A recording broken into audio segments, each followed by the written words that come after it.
Einstein. My doc sent me a note. He said stop smoking. Yeah. I rolled it and smoked it. Smoked a note.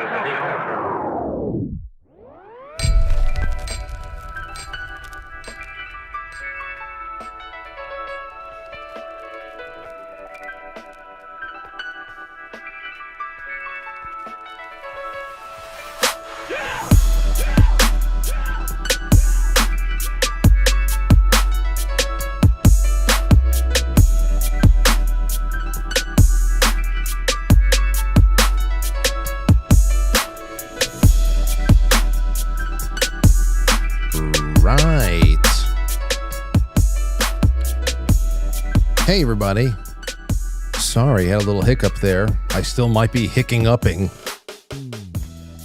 I don't know what's going on. But we seem to be live on Rumble. We seem to be live on YouTube, I think. We seem to be live on D Live and of course on pill.net. Okay. I think so. I think we're live on... Oh, son of a bitch. No, that wouldn't be the case. Well, anyway, I don't know. I'm just trying to figure all new things out over here. Anyway, sorry I had to have a little bit of a private production moment with myself in front of you all. It is 7:02 p.m. on the East Coast, and we have a nice little evening ahead of us. Indeed, we do. Indeed, we do. And I'm going to be going through a bunch of fun news with you in the first half. And then in the second half, I want to take calls from everybody. I had an interesting weekend that actually fed right into and went hand in hand with some other articles I had been reading about people who are bringing back old technology or payphones or whatever the hell it was. And just like vintage classic technology. And I started thinking about American restoration, just like a restoration projects and things that maybe you guys and gals at home have brought back to life from, rusty antiquity or something like that. So we have a lot of good stuff to do. And I welcome you aboard for this new week. It's the first full week of August, and it'll be a nice one. Tonight we'll be together. Tomorrow, I was trying to get a really good guest on tonight to talk about the earthquakes and the volcanoes and all that stuff. But maybe I might have to wait until next week for that now too. But we got a psychedelic DJ on this week on Wednesday night. We got Giulio Anselmo on with me on Thursday night. He's a clinical psychologist. We'll be talking about the unconscious mind. What else are we going to be doing?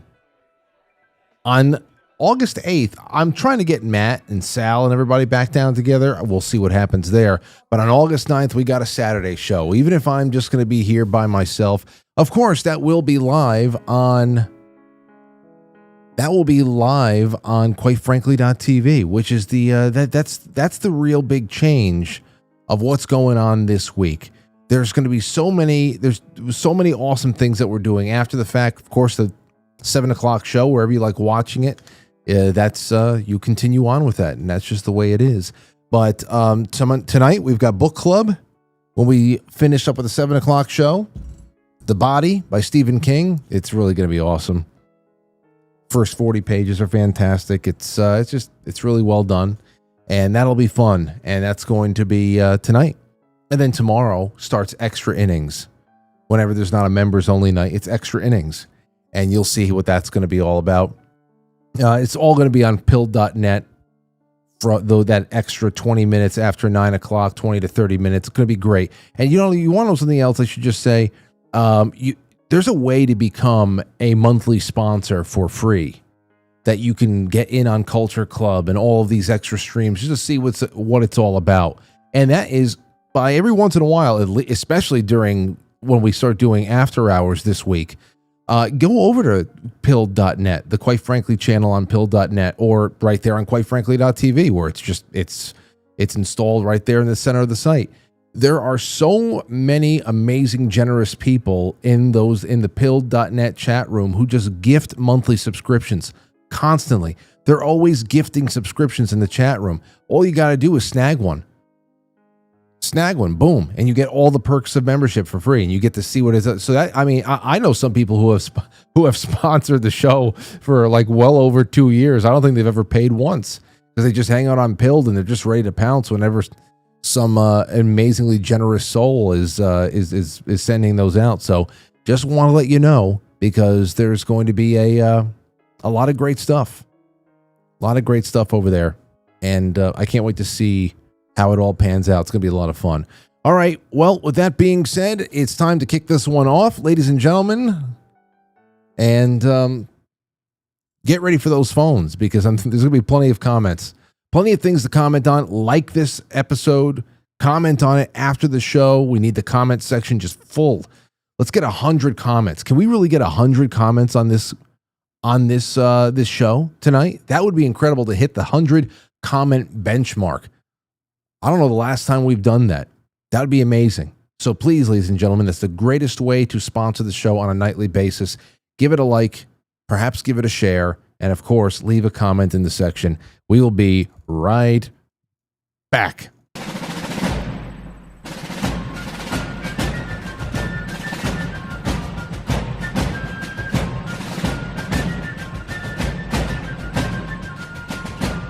You let one ant stand up to us, then they all might stand up. Those puny little ants outnumber us 100 to 1. And if they ever figure that out, there goes our way of life. It's not about food. It's about keeping those ants in line. That's why we're going back. Does anybody else want to stay? Let's ride! The gritty summer so far. That's something I can't wait to do. I can't wait to do music video call-ins and stuff like that on extra innings and on Saturday nights. I can't wait to do some music video rips. It's going to be good, man. Just going to be able to stretch out and try some things, and it'll be a nice staging platform for God knows what kind of content that we'll be able to do together. Really let it rip, you know what I mean? Time to do it. That and all of our get-togethers in person. It's really just going to be a new age, and that's what I'm at. That's what I'm shooting for right now. I hope that you have had a nice weekend. What was I doing? On Friday night, I did a little bit of a stream from the boardwalk, as I said I was going to try to do. You can check that out. The fireworks were nice. It was great to have all the children running around together on the boardwalk, all the cousins. It was a little bittersweet because some of our cousins are moving to Florida, and for however long, and who knows, I always wish them the best, but I always hope that there's something on the horizon that brings everybody back together again, because I really love those kids running around, and they love each other so much. And so it was sweet, a little bit bitter, but mostly sweet. Life is good, and you can go check that out. On Saturday, we had an earthquake. Oh, I know it wasn't a bell rattler. I understand, but we had an earthquake. I remember I came home. We all went out as a family. I'll probably talk about that a little bit later on too when we talk about American restoration projects. But when we came home on Saturday night, got Aurora in bed. She was deliriously tired. Got her in bed, and she might have been in bed for about a half hour, around 9:45 or something like that. She might have been in bed for about a half hour, and that is when Lauren and I were talking in the living room, and Lauren was saying something, and the conversation was interrupted by this like low frequency subwoofer like shaking. And I knew what it was. Because it wasn't as hard as the shake that we got in 2024. When was the last one? 24 or 23? I feel like we've been getting one a year or something like that for the last. It's a streak. It's almost a streak. I don't know if it's been 3 years in a row. But we looked at each other. We said, I said, was that an earthquake? And I waited a couple of minutes, and that's when we heard, yes, the epicenter was in New Jersey. It was about 3.0, 3 point something. Yes, a quake registering 3.0 on the Richter scale, which ranges from 1 to 9, with 1 as the weakest and 9 as the strongest, was recorded at 10:18 p.m. That's around the time I felt it. Officials said it was felt up to 65 miles away from the epicenter, including in parts of New York's lower Hudson Valley and western Connecticut. Aftershocks possible. And I don't know. I didn't feel anything after that, but that was interesting. Very interesting stuff. And I know that there's a lot of things going on out there in the Pacific. I saw Concerned Citizen, other people there too. Of course, Dutch Sense is going all over the place with the earthquake reporting, and it's all happening. I have quite a few friends who have learned how to read these things, read these maps from Dutch Sense, so they're doing all their own weather forecasting and stuff like that. I was trying to get Dave from the Oppenheimer Ranch Project on tonight, but that didn't work. Maybe next week we'll be able to do that. What was this? Concerned Citizen tweeted this out. So there have been 396 earthquakes in the last 30 days, stronger than 5.0. And this is a new record, they say. Now, I don't know if this is just the 396 in the Pacific Ring or whatever the hell, because I have seen some people saying that in the last 30 days, there's been over 1,200 of notable strength. And that obviously you see things like that Russian peninsula out there nearly touching 9 and a whole bunch of 5, 6, 7s all over the place. And the United States West Coast is pretty quiet. It makes me wonder, is the chain getting yanked? Like, what's next? It kind of look, when you see all these pins in the map, though I know the few flat earthers we have out there is probably going into epileptic fits, conniption fits when they see the the globe. But when I see all that, I say, wow, well, in which direction does the dominoes fall? So we'll see. We'll see. I saw somebody forecast something for like August 5th. That's tomorrow. I don't know what all I saw was a whole bunch of watch out August 5th, geological shifting, whether it's somebody planning for the polar excursions, or if it's just normal theories about plate tectonics, or I don't know what it is, but a lot of stuff going on, no doubt about it. And also in the throat again, some kind of an accelerant in the air.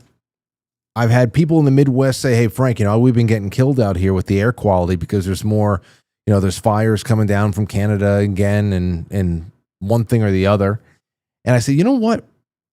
I wonder if that's why over the weekend I had nasal congestion and the throat that was scratchy for 48 hours from like late Friday into Sunday and all that stuff. And wouldn't you know it, I said, let me go check the air quality. And it was awful. It was awful. No pollen or anything else like that, but it's just stuff that's coming, I guess, with the jet stream or whatever. So, how the hell have you been breathing out there? Start popping the NACs and all that stuff, the bromelain. Hopefully it's nothing too serious. But as far as what's going on what's going on below the surface of the earth, what's going on the East Coast with the earthquake on Friday night, Saturday night, I saw this this morning. Or this one was published this afternoon. I thought it was hilarious. This is from the New York Post. And the headline is, Massive Mysterious Hot Blob beneath the eastern U.S. is moving toward New York, puzzling scientists. It's not that tick, or whatever the hell that is. Is this the start of Goo York City? Yeah, well, sounds like Ghostbusters too.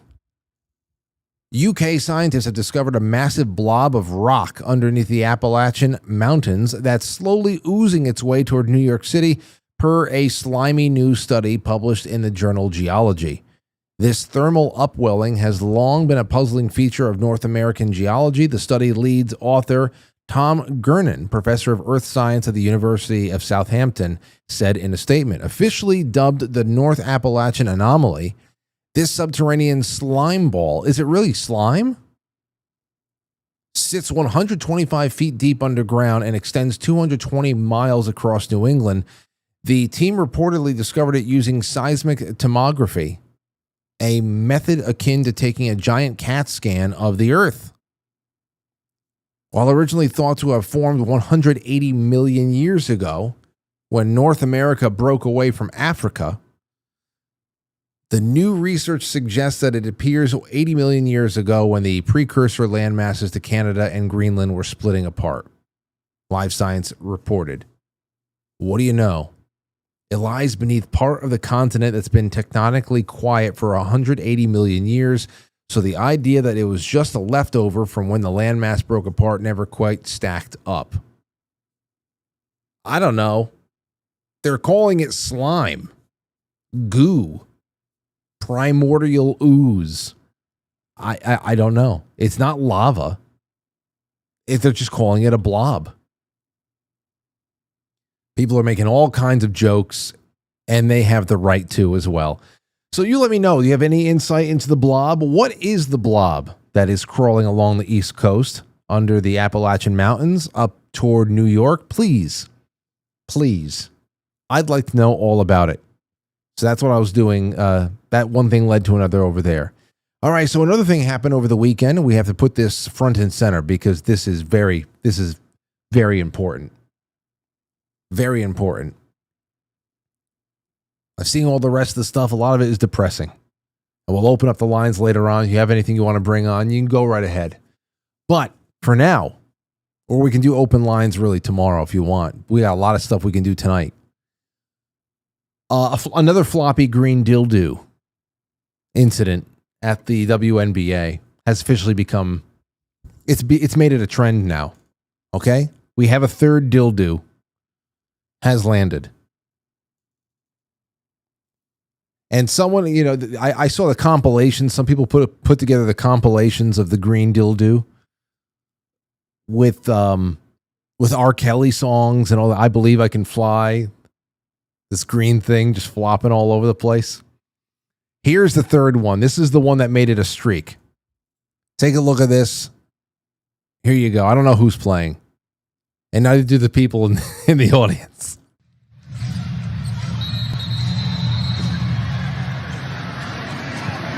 Got a whistle away from the basketball. Now there it is. There's the object in question. Now I want you to look how this thing is retrieved because I think that this is the funniest one so far. Okay, so first of all, the female referee comes over and kicks the dildo off to the side a little bit more, and it goes toward this court attendant or whatever, the guy dressed in the yellow with the yellow shoes, and he kind of like jumps out of its way like it's radioactive.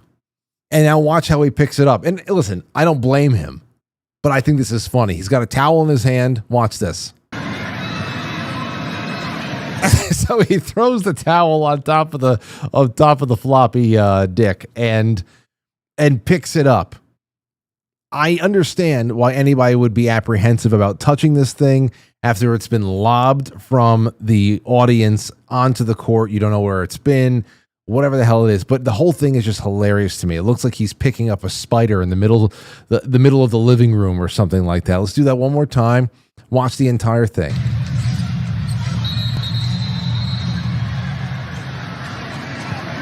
Got a whistle away from the basketball. Kick. Whoa! Yeah, get that thing out of here. So that's I saw another one. There's another guy that went out there to retrieve another one of the dongs. Put it under his shirt. I guess discretion. You don't want anybody to see it. There's children out there, obviously. The whole thing is just completely unbecoming. Of course, I don't endorse it. I don't condone it at all. I mean, at least I wouldn't do it. I'll watch it. I'll see how many days that this goes on for, and I'll laugh. But I don't think anybody should be doing it. And before you say, Frank, well, this is targeted this is sexual harassment and you just hate women, let me just say, I'm going to make a very big statement right now. I would love for this to flop onto the field at Yankee Stadium every night for the rest of the summer, for the rest of the season.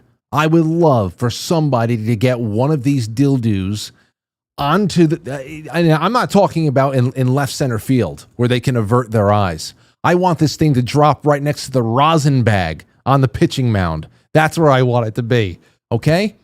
That would be much better than watching the Yankees pretend to play baseball. Okay? So this is not just about it's girls basketball. Let's disrupt it. I don't wish anybody ill will. This is a juvenile thing that I'm happen just to be a little bit intrigued by right now. Which brings me to a few points. Number one, I want to know the television ratings. We have to get samples. I want to know what these do. What are these? What are the green floppy dongs going to do for the viewership of the WNBA over the course that this streak is going on? That's what I want to know.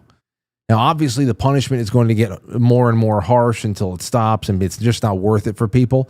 But I want to know what this sample is going to do, because now that it would have to be from the second dong onward that people are going to be like, just watch the court. They're not even going to watch anybody playing basketball. They just want to see if anything green bounces into frame. So I would love. I actually saw something. I saw this comment. I thought it was hilarious. Somebody tweeted this. Next year, the articles will say the little green dildo that could and did save the WNBA, because this is a reason why. This is something that drags people to watch. Now, how often is, I mean, it's not a forever solution, of course. But the other thing there too is, secondly, who is doing it? Now, I naturally think that it's a guy, not only because it's a funny idea, but it would be so easy to get this into a building just by shoving it down your pants. It's rubber. There's no metal to detect, and you can't stop a person for simply showing a bulge. Can't do that. I'm sorry, sir. We have to have you take your pants down. You're showing. They're not going to do that. So it's easy to get these things in. Woman can't bring it in with her purse. This has got to be hanging on somebody. That, or of course, we are talking, as I said this morning on the coffee stream, we are talking full-on inside job. The dildos are being planted by arena workers like it's the gun at the restaurant in the bathroom from The Godfather when Michael's going to kill Sollozzo. It has to be like that too. Like it's going to be, behind the pink waste paper basket by the Dippin' Dots. Go there and it's going to be, duct taped to the back. Something will come about this. We will see. Anyway, so there's that. I have a little bit more. Sophie Cunningham, I think she plays in the league. She tweeted, "Stop throwing dildos on the court.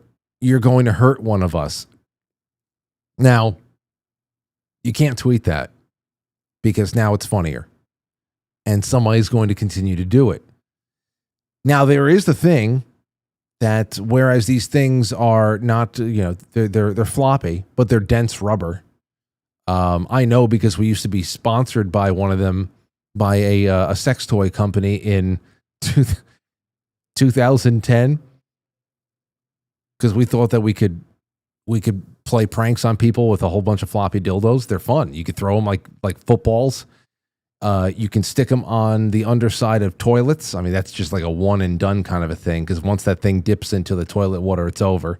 You can stick them to ceilings and hope nobody sees them until it drops on something. They're really a lot of fun. Don't judge. We were in college, and the sad thing was, as I've told you before, that whereas the real thing was that they were paying us, I forgot what the name of the company was. They were paying us $100 a month plus product. And we really needed the money so bad. We're like, great. At least this is going to be most of our internet bill. Awesome. We have a sponsor. And then they're like, well, we had to reconfigure, we're reorganizing the company. We can't send cash anymore, but we can still send you product. And we were like, just so defeated. We're like, fine. So we were literally getting paid in dildos. And, hey, well, listen, we made a lot of content with it. Not like that. Just like throwing them off of buildings, and not tall buildings either. Listen, it's not life-threatening. This is what I'm talking about. It's not life-threatening what we're talking about here. But if you throw this from the upper deck of an arena, and if it does hit somebody in the head, it's going to at least give them a shiner. And then that is all. That's it. This whole thing is going to come crumbling down. The only thing that saved this joke right now is that it's flopping onto center court and it's going away. So it's wiggling away somewhere. This hits somebody in the head, then it's going to take on a whole different vibe. It's going to take on a whole different vibe. So just soak it up while it's happening. Speaking of soaking it up, Clay Travis put this out here too on Bet Online. So you can do this right now. Some online betting portals, and I wonder if you can do this in Vegas, they'll take any bet. But on Bet Online, you can wager money to see what the color of the next dildo will be, if it's not going to be a green one. So there you go. Black, brown, rainbow. It's got to be. There's a reason. Whatever it is, it's got to be fluorescent. There's a reason why bright electric green was picked, because it's going to show. It's going to be like it's going to draw everybody's eyes to it. It's going to show up. It's going to read on camera. That's it. You cannot go pink. You can't go pink. You can't go Caucasian. Can't do it. Can't do that stuff. It's got to pop. But of course, it's gotten so big at this point that RFK has even had to weigh in on the WNBA dildo gate. Take a listen to this. It's a circus and a war zone. I never thought I'd have to address this, but these overgrown behemoth women are just trying to airball free throws and blow layups in peace. The WNBA was never meant to be the UFC, okay? The Sisterhood of Traveling Elbows has been gunning for Caitlin Clark for far too long, and now the league is using dildo mortars to finish the job. Everyone thinks it's rogue fans, but the stadiums have mechanized dildo mortars with laser-guided targeting systems, and it's the WNBA executives behind it. They want to murder Caitlin Clark and the other gal. 2, sorry, I can't be bothered to learn WNBA player names. I was going to say, who's the other gal? They're trying to murder.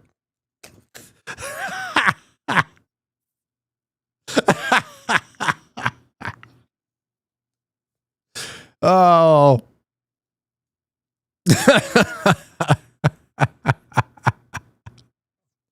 Oh, it's good. That was good. Anyway. Oh. Anyway. You can call in on whatever you want. Call in there. Here, and while you call in, 914-200-0269, we're going to start on something else. Here is, this is also from just about over the weekend, heading into the weekend. This is from CBS News. Corporation for Public Broadcasting, funder of NPR and PBS, says it will end operations within months after federal budget cuts. The Corporation for Public Broadcasting said Friday it would begin winding down its operations as its funding was eliminated by the Trump administration and Congress. The CPB is a private nonprofit founded in 1967 that serves as a steward of funding for public media.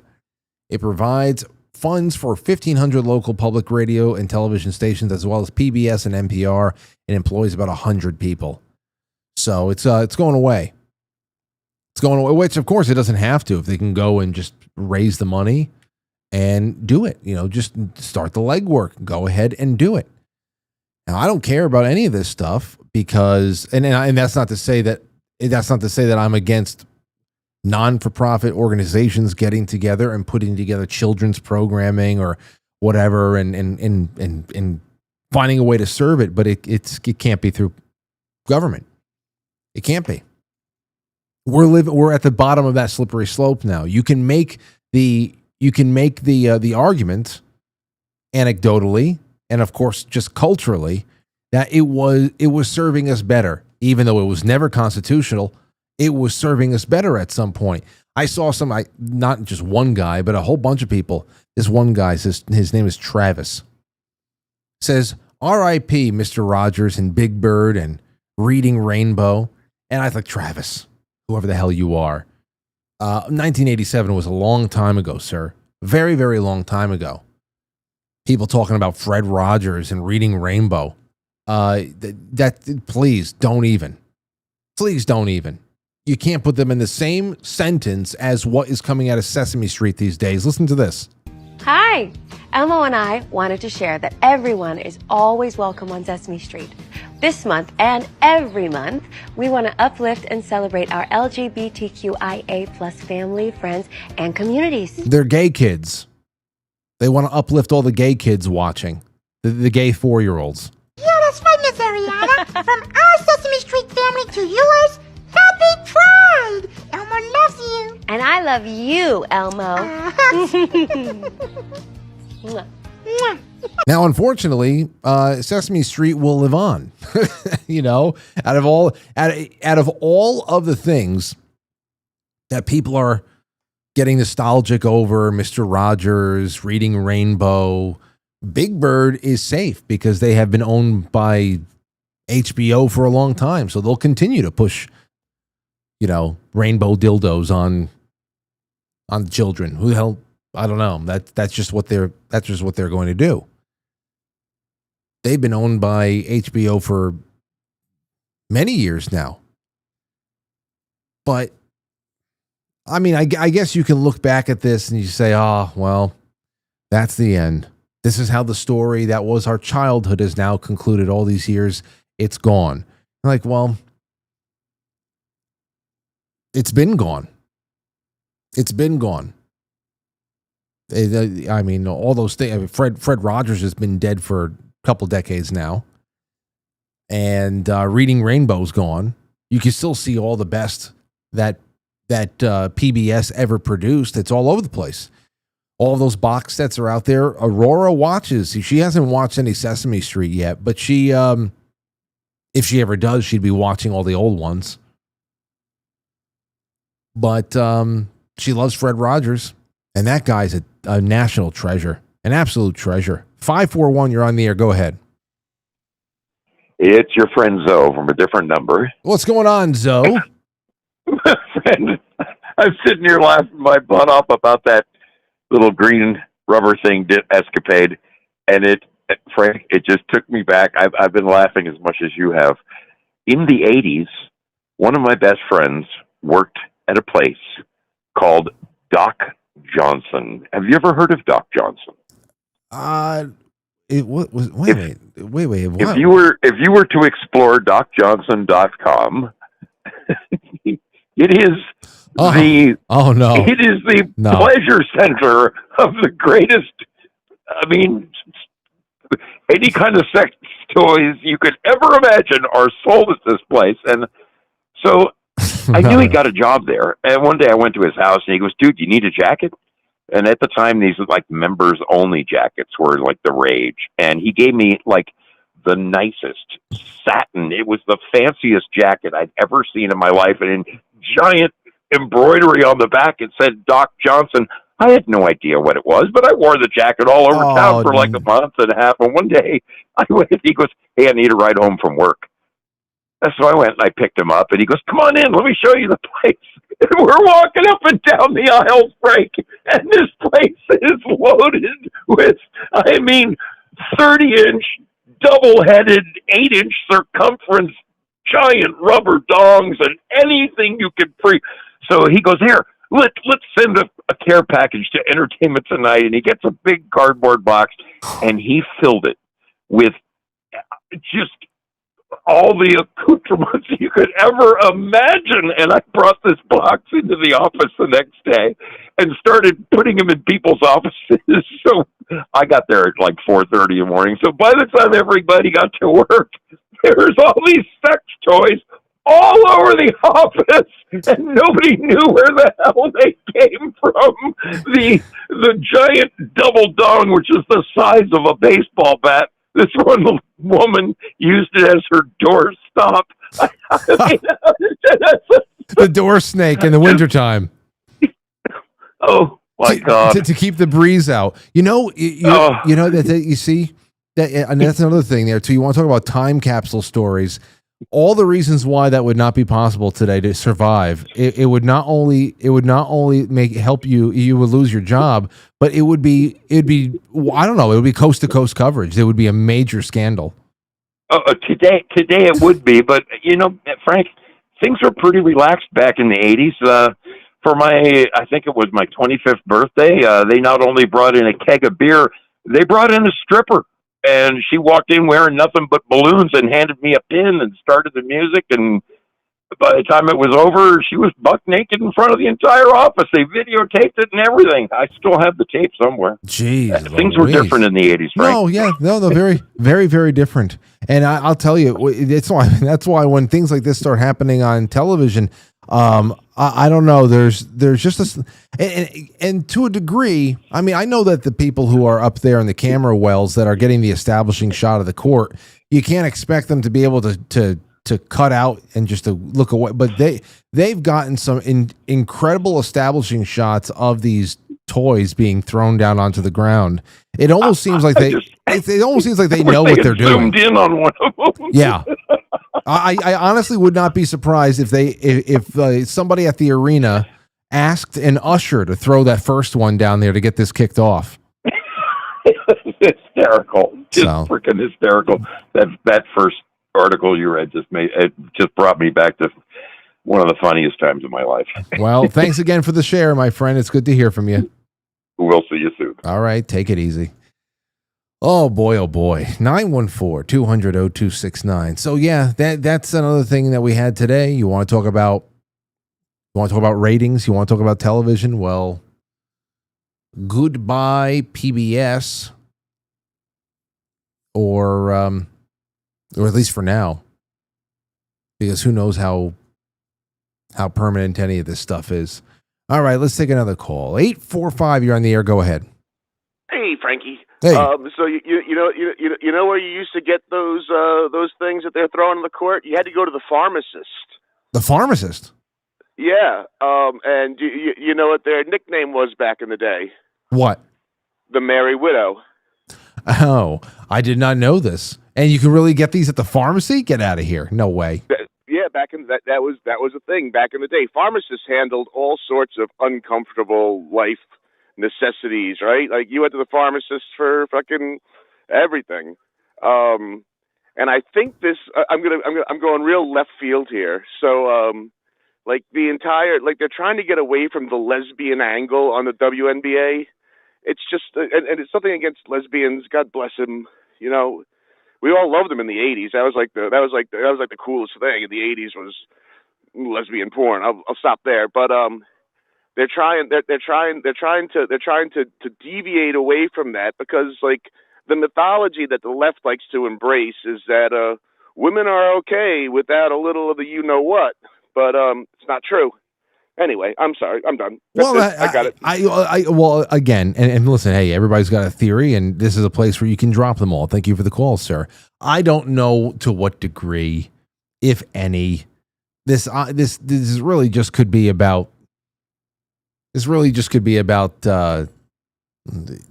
this person that's throwing the toys onto the court could just as well have been the type of guy who is drawing the Beavis and Butthead graffiti all over the place. You remember that story about the guy who drew the Beavis and Butthead, or the people who are leaving the watermelon slices all over New York City? I don't know. There's just sometimes, and that's not to say that the same person is going to, multiple basketball arenas to drop this stuff into the view of the public. But sometimes you just do something on the stage and it is just, you're like lighting a beacon and you're just saying, free men and women of Middle Earth, join me, do it too. I wouldn't be surprised if there's some, female troublemakers that wouldn't love to just lob a girthy one onto the court there. And there you go. Okay, we got a call from Massachusetts. What's going on, King? Not King. It's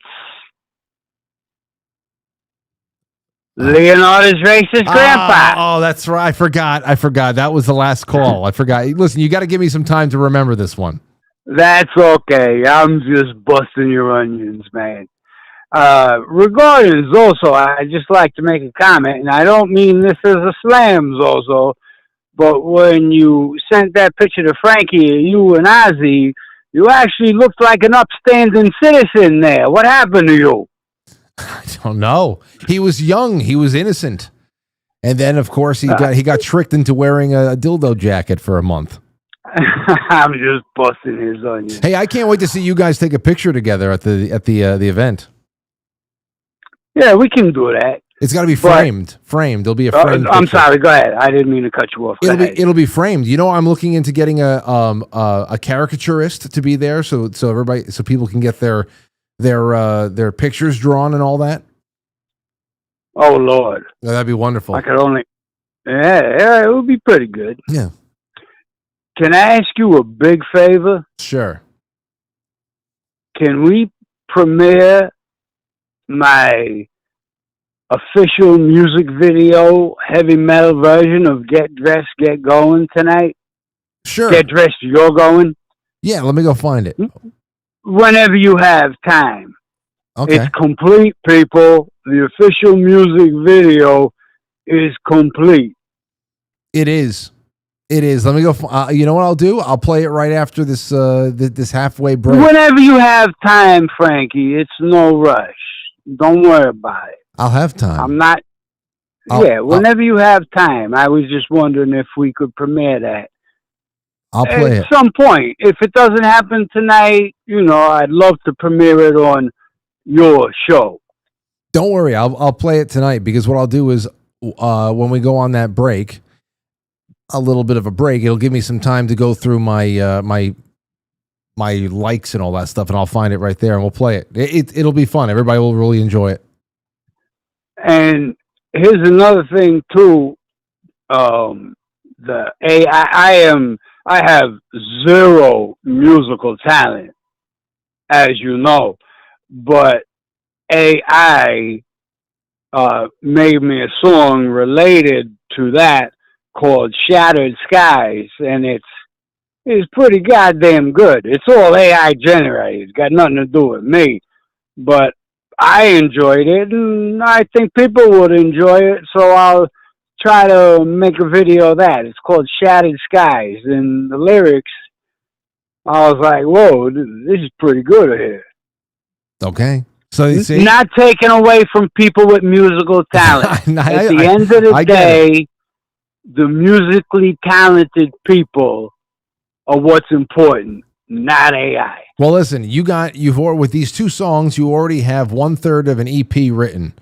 Okay, so once you get to that 5-6 song, around 5 songs is when you can call it an EP, and that's it. Your first album's out. Oh wow! Yeah, and then once you get to about 7 or 8 songs, that's your LP. There you go. Okay. Thank you, sir. All right, man. I'll talk to you soon. Yes, sir. There you go. Now King is popping out music. I mean, Leonardo's racist grandpa. All right. Let's see here. 443, you're on the air. Go ahead. Hi. I'm calling regarding the green dildo thing. Yeah. Yes, go ahead. Okay. When in the 80s, I worked at Food and Drug Administration, and they had an anonymous gift giving, and we would have a big party every Christmas. and we'd all sit in a circle and open gifts. And this time I bought a 10-inch vibrator for this lady. She kind of talked to herself. So I thought it'd be kind of funny, you know. But anyway, when she opened it up, she looked at it and she read it off in front of everybody. She was like, 10-inch vibrator. And everybody just looked, you know. She didn't know what it was. So at that point? So at that point, she didn't even know what it was, and everybody was like shocked. And nobody knew it was me ever. So it was a Secret Santa kind of a thing, or what? Yes, it was anonymous. Oh, they made an announcement: we're going to stop gift giving. It was because of you. That's because of you. Oh my gosh! But the funny thing is, I got it at Spencer's, and I'm waiting in line to pay for it. And right behind me, it turns out, was my ex-husband's sister. Oh no! So yeah, she's probably she's probably thought that you were just missing her brother. Wow, that's that's something. Well, let me ask you this. So the woman that I have two questions. The woman that you got it to, was she like a problem in the office, or was she generally liked and all that stuff? Well, I mean, everybody liked her, but she was a little crazy. Okay. You know, she was the head of the one of the branches. I better not say which. She was the head secretary, but she was crazy. She talked to herself in the bathroom, you know. So I thought, well, this will be funny, but turns out it wasn't so funny. So I told one of my coworkers that I recently reconnected with, and that was the only person I've ever told that it was me. And when I told her, she was really quiet, and she's been distancing herself from me ever since. Really? And how many years ago was this? In the 80s. So that we are nearly 40 years after the fact. You finally told somebody from the office, and now 40 years later, they're distancing you. They can't believe they everything about you they thought they knew is just like a lie. Yes. Well, I'm a preacher's daughter, if that means anything. Well, I mean, listen, a prank is I know it's a lewd prank, but I don't know. Oh, first of all, secondly, this is you said you worked at the FDA. This was the FDA? Yes, it was. I worked in the licensing branch that we licensed vaccines. In fact, you mentioned Big Bird a little while ago, and I thought, wow, the stars are aligned. I just bought an Ernie puppet because I used to have an Ernie puppet, you know, so I could do puppets with the little kids. Yeah.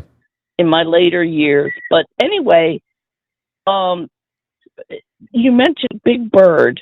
Well, there's a lady who was the president of Merck, Sharp and Dome.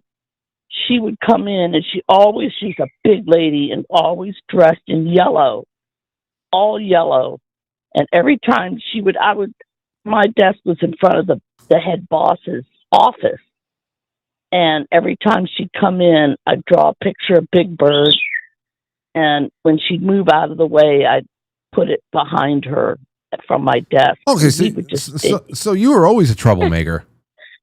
Oh, I was. We had so much fun. That was the best job I ever had.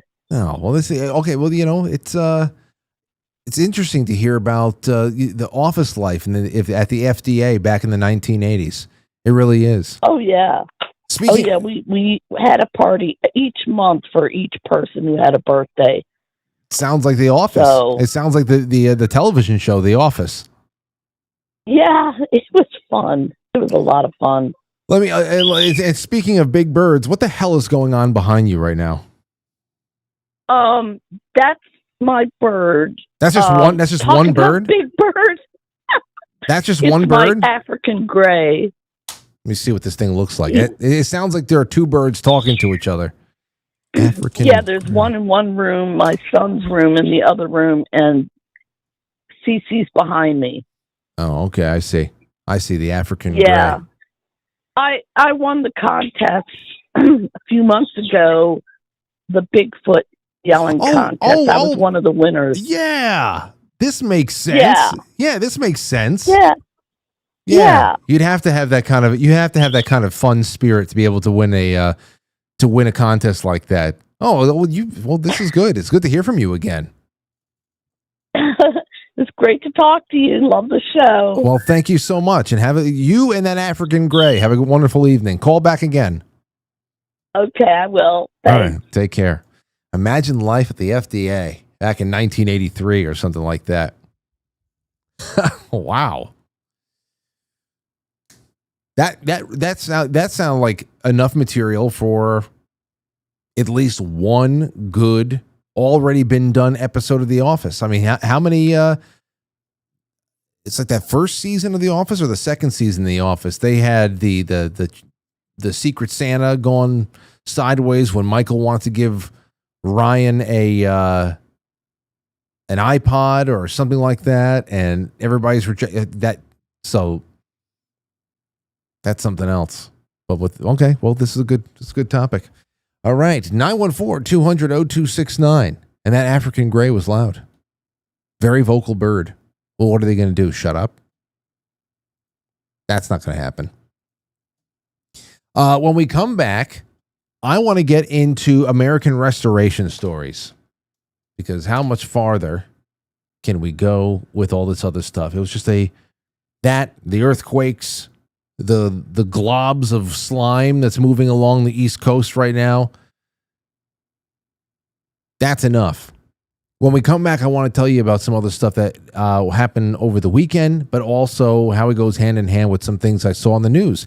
And I want to hear from all the people in the office all the people in the audience who I know are probably big into taking things that are old and making them new and functional again and keeping the past alive and all that good stuff. Nostalgia through technology. And that's what we'll do in just a minute. So don't go anywhere.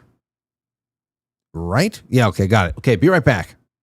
Welcome to Perpetual Health Minute, brought to you by Quite Frankly. Today, we're highlighting another sponsor for the September 5th and 6th Quite Frankly Jamboree. Get your tickets now. So today, the brand up is Signals. What is Signals? Signals is a meal replacement shake, but it is so much more than that. And so I want to go through today with you the unique properties of Signals, what they add, what they remove, and also how I use Signals and how you might use it as well. So let's first take a look on your screen. The first thing you'll notice is that, a full scoop of Signals is almost 400 calories. So this is literally a meal replacement. You're getting 33 grams of protein, and you're getting 20 grams of high quality fat. The fat's coming from things like MCT oil, cocoa butter, and olive oil. Now, you can use this in multiple ways. If you want to do a full meal replacement, a lot of times what I do is I also add in another scoop of my favorite vanilla or chocolate protein powder to up the protein content. So now you're getting about 50 grams of protein and close to 500 calories. So that is a true meal replacement. But you can also use it as just a post-workout. So sometimes I'll cut it in half and I'll add in my favorite protein powder. So then you're getting around 35 or maybe 40 grams of protein, but you're getting half the calories. So you're changing the protein to calorie ratio. So you can really kind of work this however you want. But the most important thing you're doing here is you're eating nose to tail. So I want you to take a look on your screen. These are the things that you're getting when you're taking a Signals shake. You're getting nose to tail, liver, kidney, spleen, pancreas, heart, and brain. So this is not your everyday post-workout gym bro shake. And then if you look on the right-hand side, you'll see the things that Signal is leaving out. No soy, no GMOs, no fillers, no artificial flavors or sweeteners, no carrageenan, which is highly inflammatory, and no seed oils. That's probably one of the most important things. No seed oils. So again, if you're looking for a meal replacement, this will do it. If you're looking for a super nutrient dense and portable shake, this will cover that as well. And there are a variety of different ways you can use it, as I just explained to you, but experiment, play around with it. Let us know what you think. If you want to try Signals, you can go to their website, feedyoursignals.com, feedyoursignals.com. And of course, if you want to follow me, you can find me at perpetualhealth.substack.com. You can go to our Rumble channel, Perpetual Health CO. But for now, and as always, back to the show.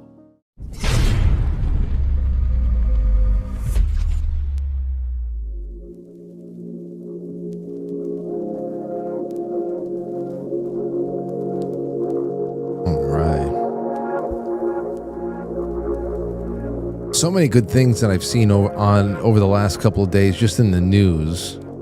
And I get home delivery of the Epic Times.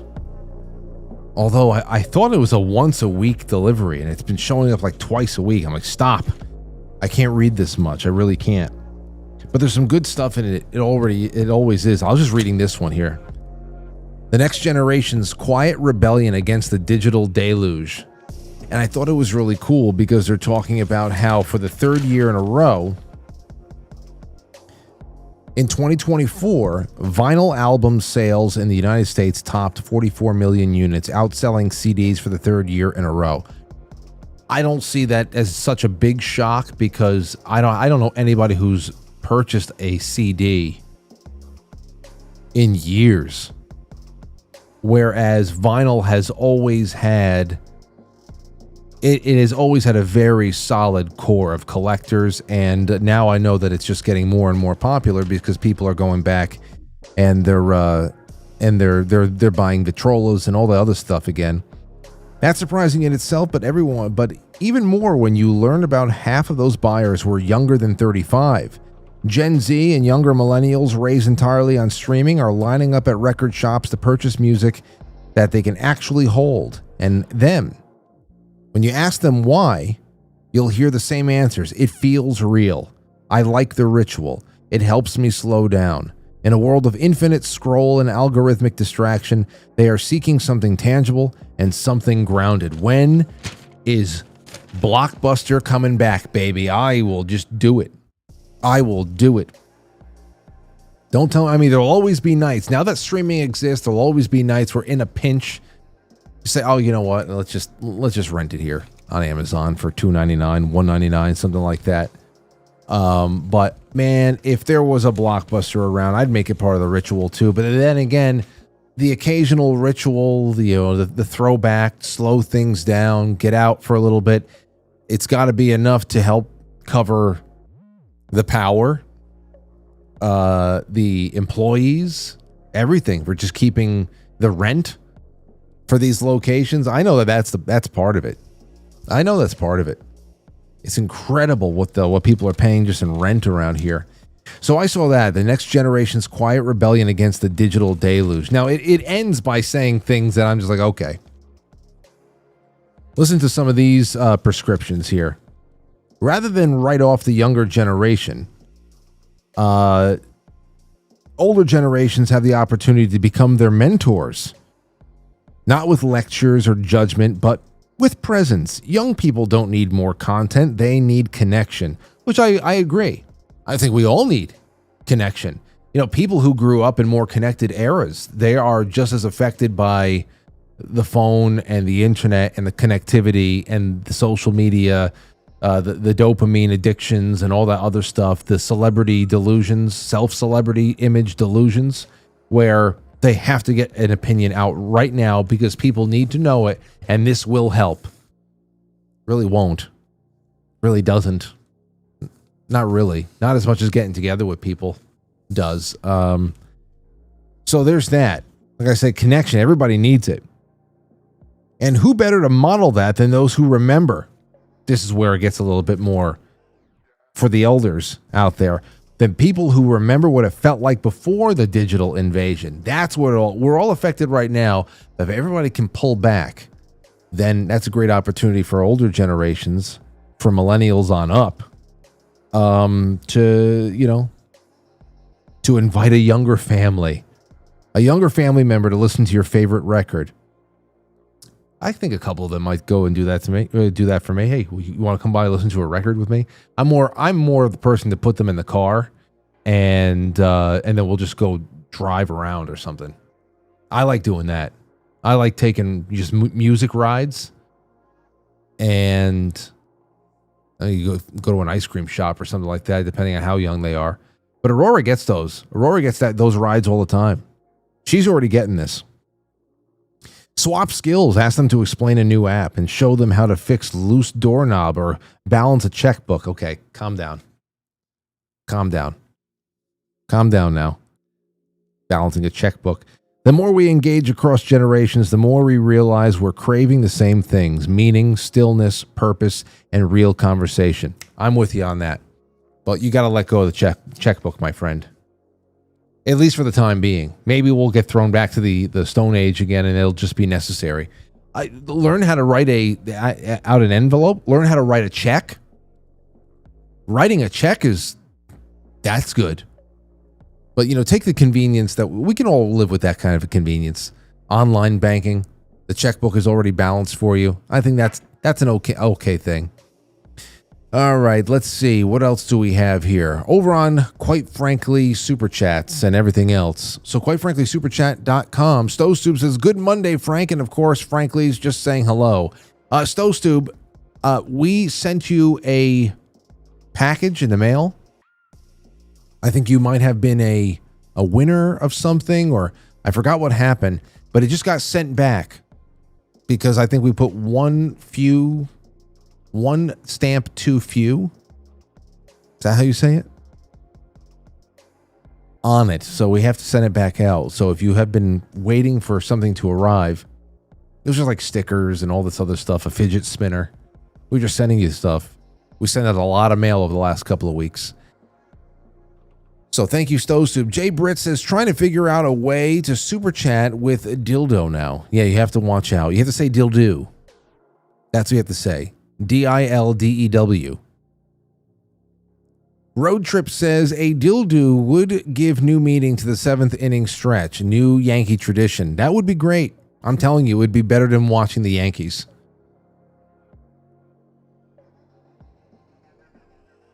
Oh, Lauren says, I think we were just saying thank you. Okay, well, there you go. Witchy Poo, thank you so much for the super chat. Leasebreaker says, have you seen Nick Shirley's video from the weekend? Might be the wildest one yet. The man is fearless. Are you talking about him in Brazil? Talking to essentially the neighborhood watch, the anti-police neighborhood watch. They're not just, after police. They're fighting the state. They're fighting the government. Brazil being a failed state and all that. Yeah, no, he is fearless. And I think that he relocated to New York.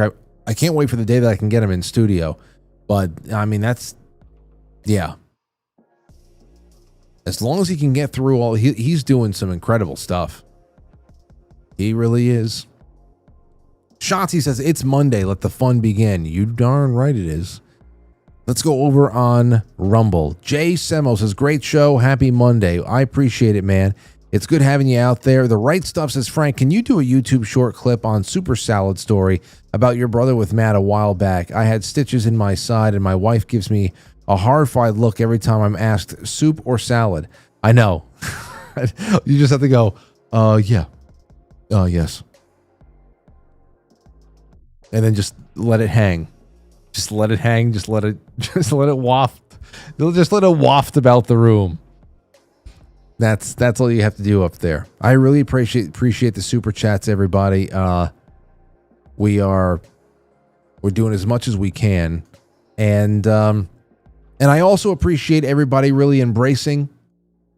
I know that we've been doing a lot more sponsor shout outs lately because we brought on sponsors to make this event happen.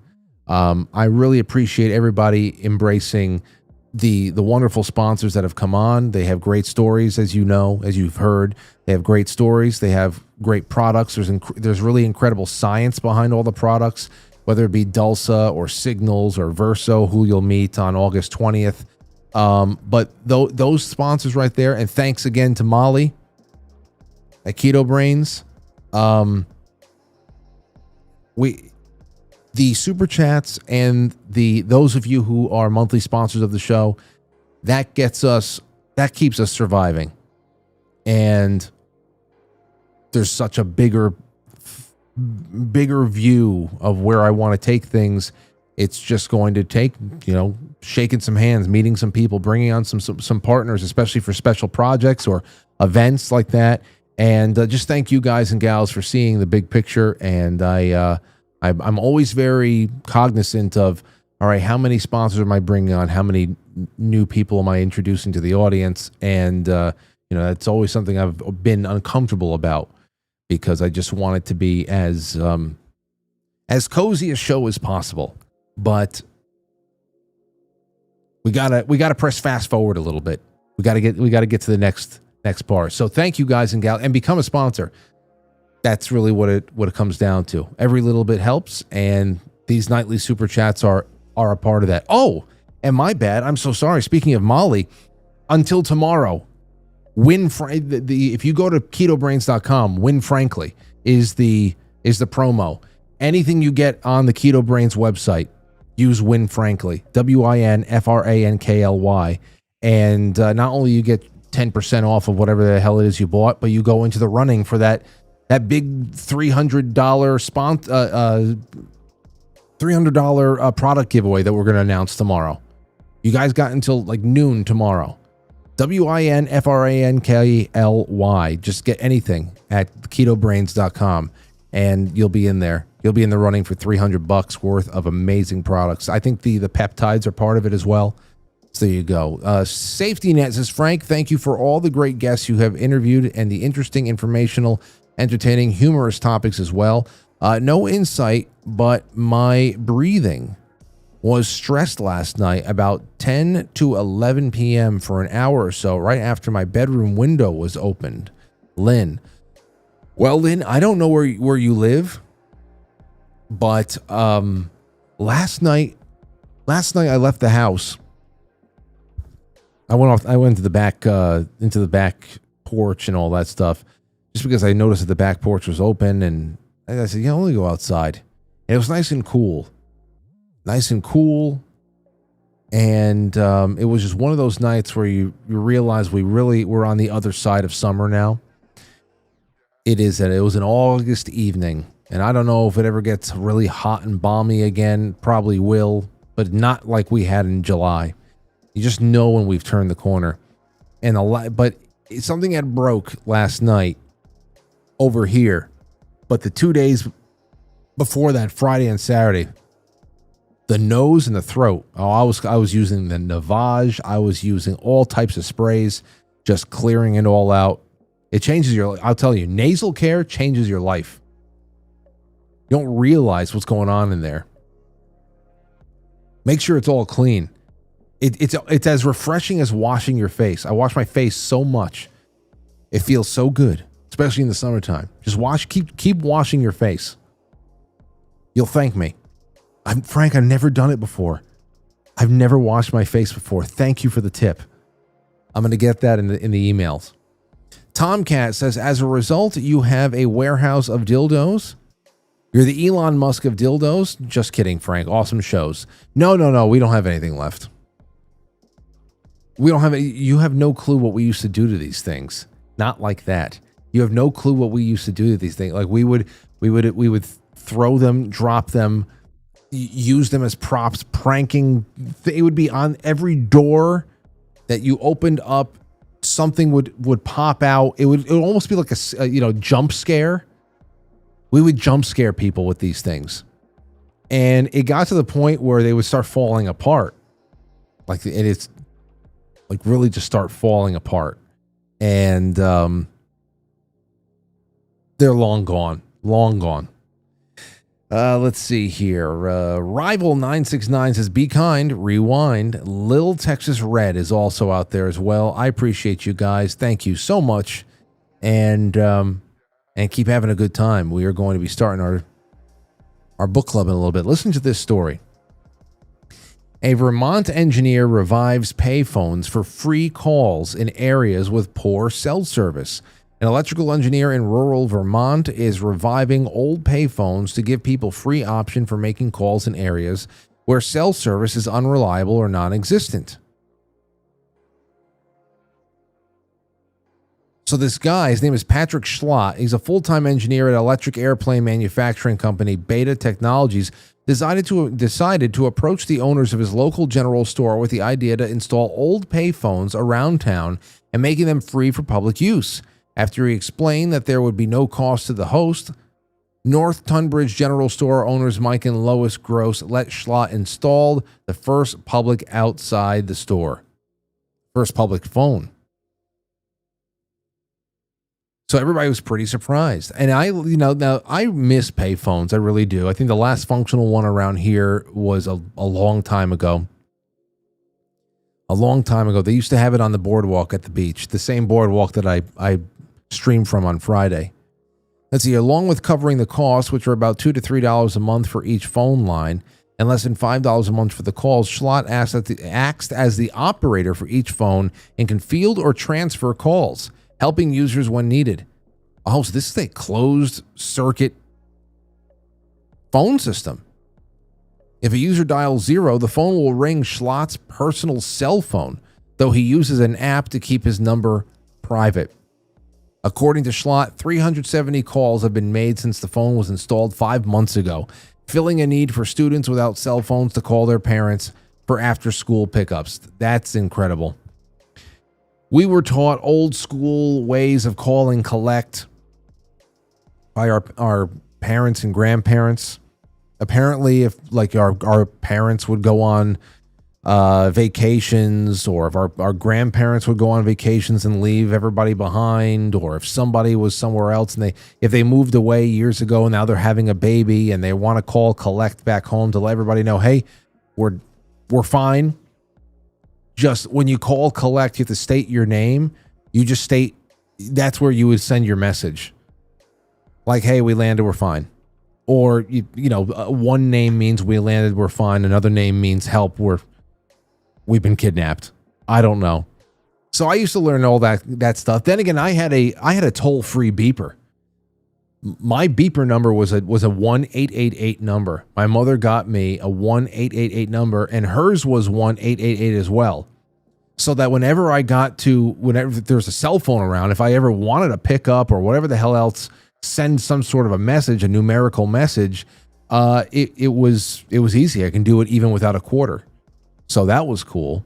I think I was the only one of my friends who had a toll-free beeper number. Anyway, that's that. I will tell you, over the weekend, though, we went on Saturday night to meet Anthony's girlfriend's family. Really great people. We had a wonderful time with her parents and her siblings and her uncle, and it was awesome. And her father, Scott, has this great room. Well, actually, the rest of the house, there are 2 rotary phones. I went in there, I thought that we were talking about antiques. I thought that I was seeing just rotary phones. They are just, decoration pieces. I picked it, and I'm talking the old ones. You hold the receiver to your ear, you're holding the other one up to your mouth. It's like, out of It's a Wonderful Life. And I hear a dial tone. I said, you got to be kidding me.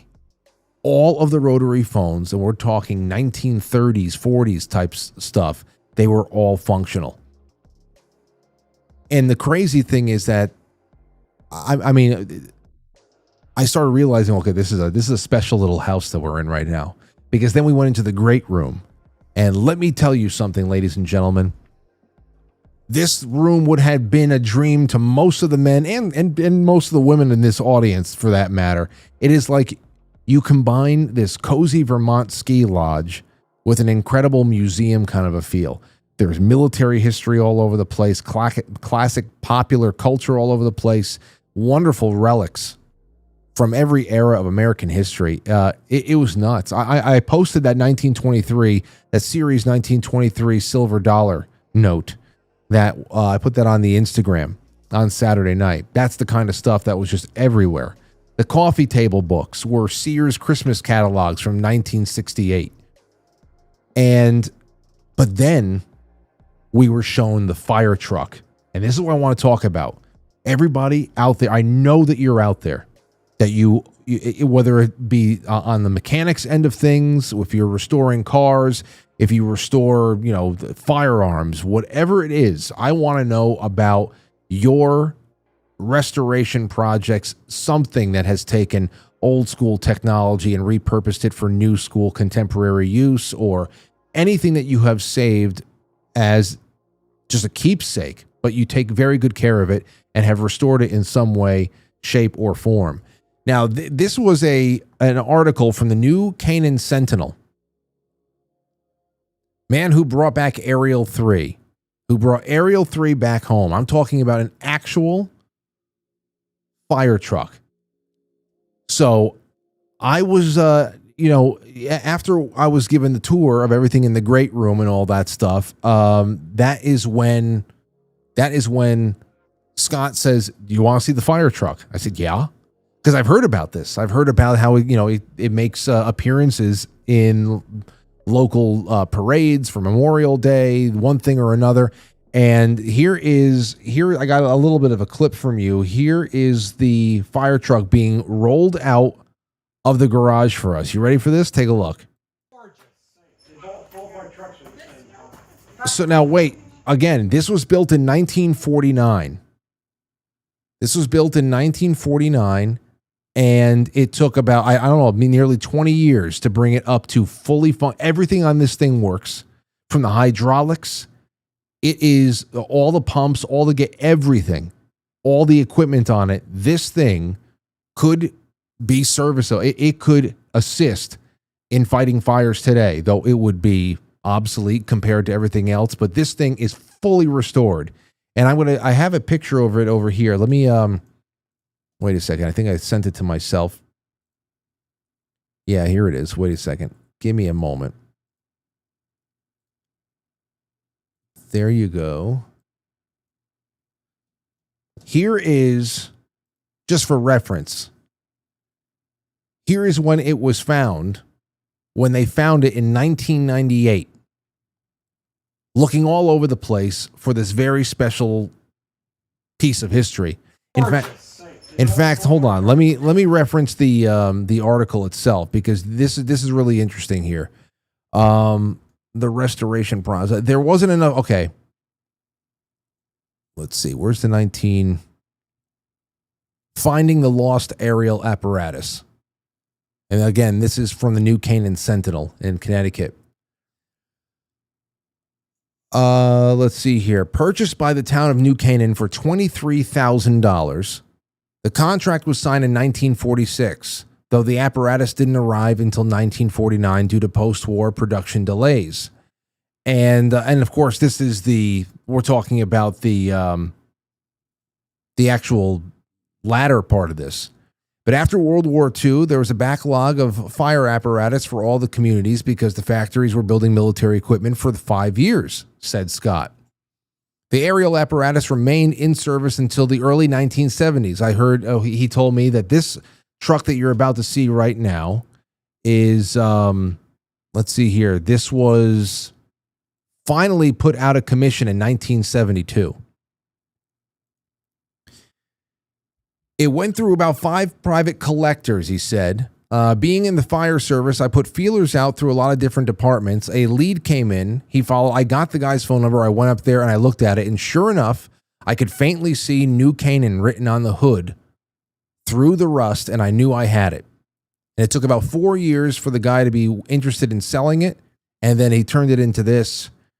So it was just so incredible for me to watch this thing roll out, and I'm going to start this over again so you can hear the thing start up. Take a listen.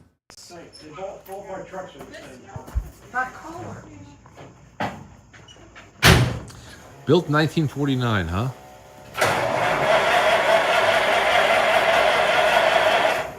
Come on, baby.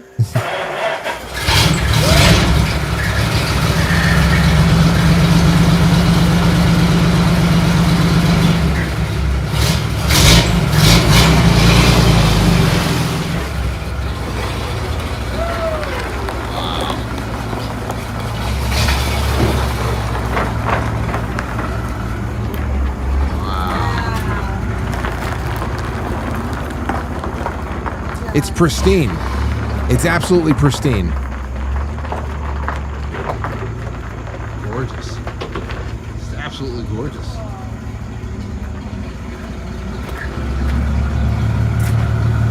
Everything works.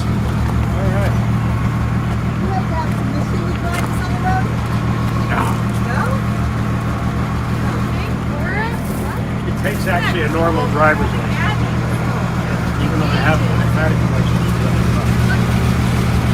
Yeah, because Everything works. Nothing's for show, and it's really sensational to be around. Truly is. And everything was in there. Everything. Of course, what I learned was that the hardest thing about the restoration, of course, just the time and all that stuff. Just mechanically, the whole thing's been made perfect. But it was the outside. It was the aesthetics that was really the hardest to do, because, as Scott told me, and it's actually repeated in this article over here, is that the people who do the painting, and they didn't want to take this thing piece by piece and actually paint it piece by piece. It's a lot harder to find people who are willing to do that and not just prefer to have the whole thing in for one big zip, zip, zip.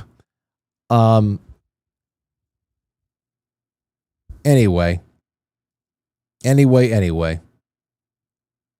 What are we going to do? I was just really taken aback by all this. And I said, between that and the stories about what I'm looking at with people going for the vinyl instead of the everybody wanting just something from the past to make it new, to put something, your creative juices into it again. Then, of course, there's the story about using the payphones. And, of course, there's a little bit more of a functional reason for that, even though this thing is functional. I wanted to know, what about you guys? Junkyard treasures, great American restoration projects. What have you done? Is it a musical instrument? Is it a house? Is it a car? I mean, is it a computer? I was watching somebody on, I forgot what channel it was. It just popped up on my suggested somewhere on one app or another.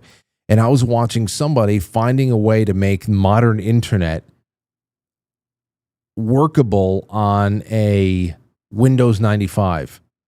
Like all of the different things that have to be run, all the different extensions that have to be run, just to be able to create some sort of a portal through which there can be I don't know. It was something I didn't even know that there was a hurdle for, or how to even describe what the hurdle would be to try to access a modern website on Windows 95 and the browser that they had there. So it's just cool to see people putting their creative minds to something. And of course, especially when it's something that has to do with preserving either local or national history. And I was around so much of it this weekend, especially on Saturday night. Local and national history. There was just little things all over the place. I'm sure I only just laid eyes on a fraction of it all. But some of you out there have got to know what I'm talking about. So you can call in about that. The lines are open. We'll be live for a little while longer, and I'm really hoping that we talk to you. So with that, don't go anywhere. I've got another really quick break to give you guys some time to call in. Where the hell is that thing I did? Oh, okay. There you go. Yes. Okay. So call on in a couple of seconds. We'll be right back. 914-200-0269. Give me your Great American Restoration Project. Doesn't matter if it's something that fits into the palm of your hand or if it's a damn fire truck. I want to hear about it. Give me a buzz. Be right back. If you accidentally fall out of a plane, most people think you should aim to land in water. But in reality, that's the worst option. The thing is, water doesn't compress well, and you'll be falling at over 200 miles per hour. The impact feels the same. It's just like hitting concrete. It's better to choose another spot if possible. For example, the original tamale company. With over 11 different flavors and award-winning tamales, our food is so warm, soft, and satisfying. It's basically edible cushioning. We're open 375 days a year because tamale cravings don't take days off. And always ready to break your fall. with flavor. Up there, because I at first I actually thought that I was going to get some kind of a crazy instruction on how to free fall from a plane and pick a destination other than ocean that would not break every bone in my body. I thought I was actually going to get that, but then we just got a tamale shop. Yeah, so let's take a call. 678, you're on the air. Go ahead. Hey, Frank. Hey, who's this? This is Adam. Adam, welcome. I'm calling about the restoration project. Absolutely. I can't wait to hear it. Go ahead. So it's pretty pretty interesting. I literally just finished building a 1984 Nissan 300ZX. I found in a storage unit for $1,000. Completely restored it, repainted it, and everything. And I just got back from teaching my niece how to drive stick in it. Wow. I'm looking at it right now. This thing is classic. You know what? I used to have several Hot Wheel cars of this. That's what I like. That's why I picked this car. I had the Hot Wheels of it. I had this damn Hot Wheels. I think everybody did.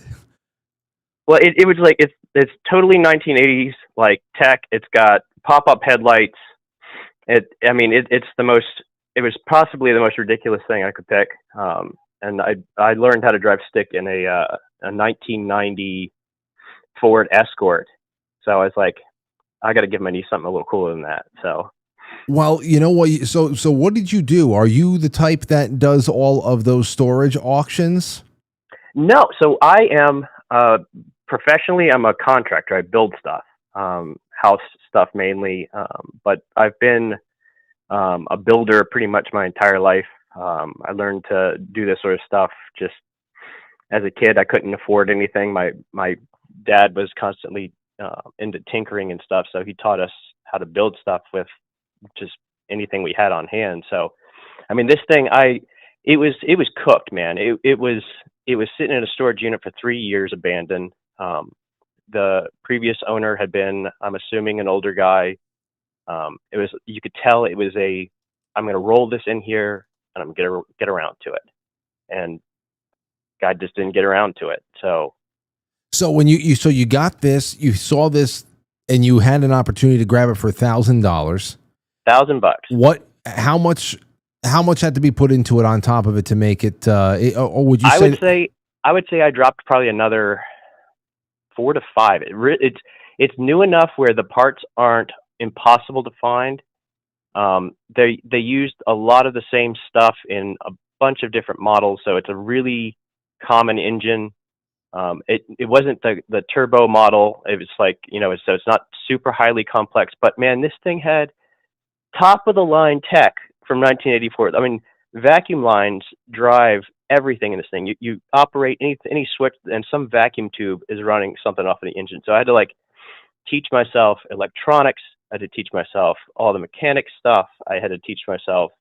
I did the upholstery. I did the paint. I did the body work. It's like every little piece. I tell people it's more of an art project than a car project at this point. When you said you did the upholstery and everything, we're talking. Did you find people special, or you do it yourself? I do it myself. Wow. Okay. See, you beat me there. Yeah. I sewing, like leather work. I leather wrapped the steering wheel myself because that was cooked. I figured out how to remove the windshield myself with some straight edge razor blades, pushed the window out, and then reapplied everything. There's it's all of the rubber product over 80 or since 84, so 40 years sitting there just in the sun. All of that stuff was cooked, so everything made out of rubber had to be replaced. I mean, it's one of these things where it looked like a pile of shit.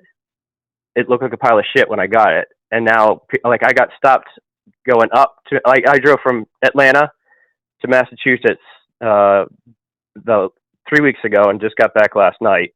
So it was, I got stopped in Pennsylvania and talked to a guy that restores fire trucks. Incredible. He was, at 12 o'clock at night, we had an hour-long conversation at a gas station because he saw the car and was telling me about all these fire trucks he restores. Well, you're probably turning heads the whole way up. Oh yeah. You get passed by people like throwing your thumbs up and stuff. It's like me and my dog are just driving down the street. It was. I mean, it's one of those things where everybody, when I tell them I'm doing that, they're like, "Why are you doing this? God, why are you doing this?" And then I get up there and like, "Wow, that's cool." I know, man. I know. I've been talking about my little project car with all the patrons on the Sunday streams and all that stuff. I haven't been really talking about it too much publicly, just because it's whatever. But it is mine has been a really interesting year-long learning experience, and of course it's all been very productive, but it's little by little along the way. And now I'm dealing with an issue with the steering column, and of course when you're talking about mid 80s anything, the only place you can go shopping for any replacement parts usually is a junkyard. You have to go to. I hit up a junk. There's pull apart's pretty big around me here in Atlanta, and so it's like you do it yourself, pull your own parts and stuff. So I lucked out and found like 2 or 3 that were in a junkyard that I could pull parts off of. But then, man, it's one of these things. You start doing these projects. You start doing something where you're like, where the world tells you, "Hey, man, that's a stupid idea." And like, if you really think you're good at it, or it's something you're going to enjoy, things just kind of like open up. I found a guy maybe an hour away from me that has 9 of these cars just in his backyard, just selling parts on Facebook Marketplace. Like the likelihood of me finding that anywhere like around this country is about 0. Like it's about 0%. And this guy's just in the neighborhood. Why do you have that many of these cars in the backyard? What was it? They're cheap. Like he's getting them for like a couple $100. Like it's like 2 inches away from going to the junkyard. Someone just wants it out of the yard. He comes in with a trailer, picks it up, and hauls it away. So it's like, they're getting a couple $100.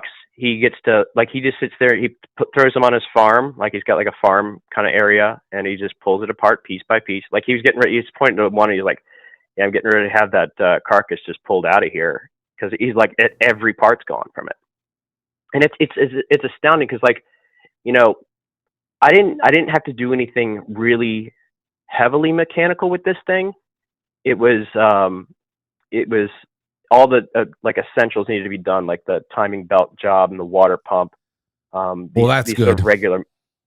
Yeah, it's the maintenance stuff that just I wasn't sure that it hadn't been done, so I did all that stuff, and it's like the universe kind of like points you to, "Hey, you should do this."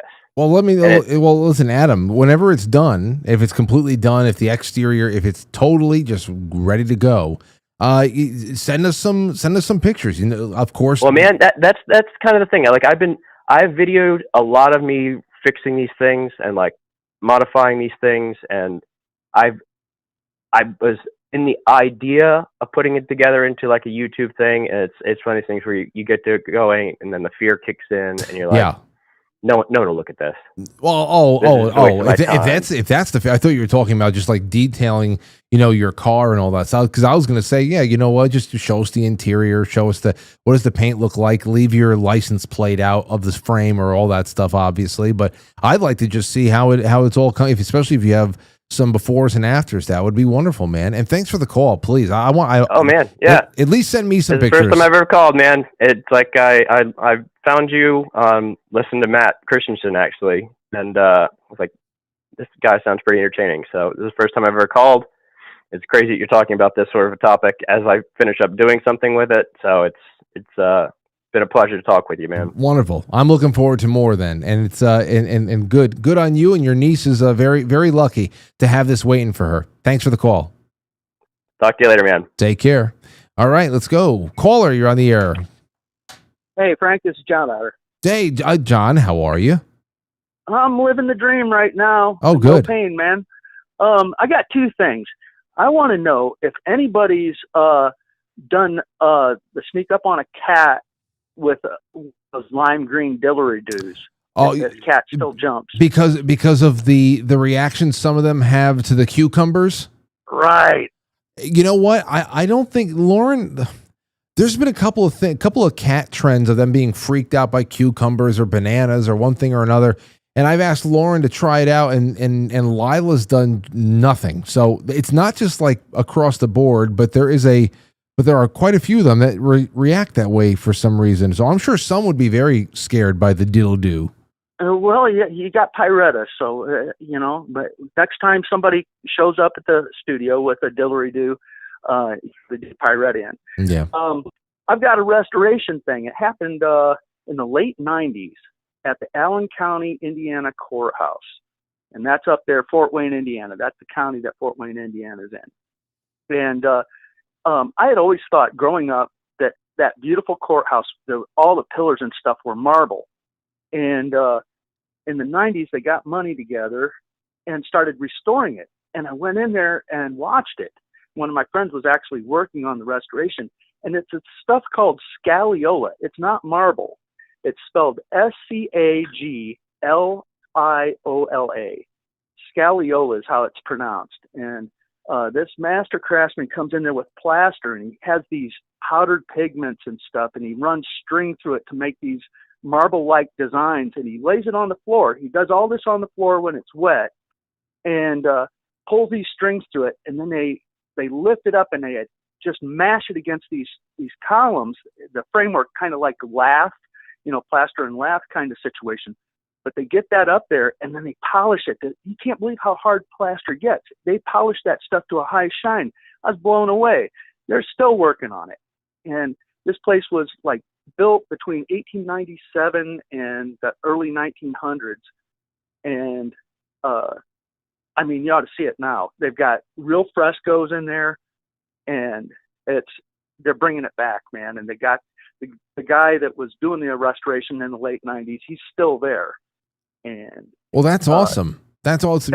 Dude, it's beautiful. I like hearing about that because and this is actually part of some of the the Tartaria conversations out there with right. all of the world's fairs and whether these were structures that were built to last and all that stuff and what happened in Chicago. But Scagliola, I've never heard of it before, but I'm reading about it right now.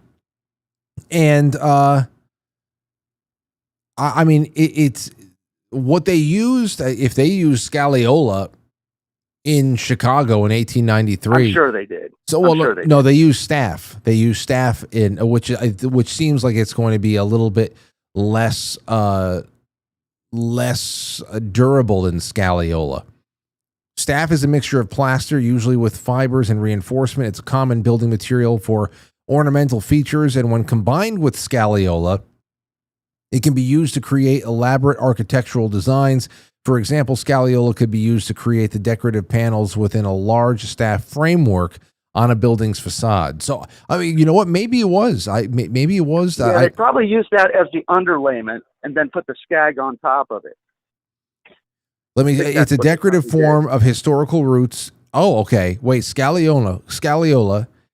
It is a decorative art form with historical roots in ancient Rome and revival in the 16th to 18th century Italy. The term Scagliola can also refer to the material itself, which is a type of plaster. Oh, so this is an old it's so technique. Neat. I mean, he would put he'd match the colors perfectly.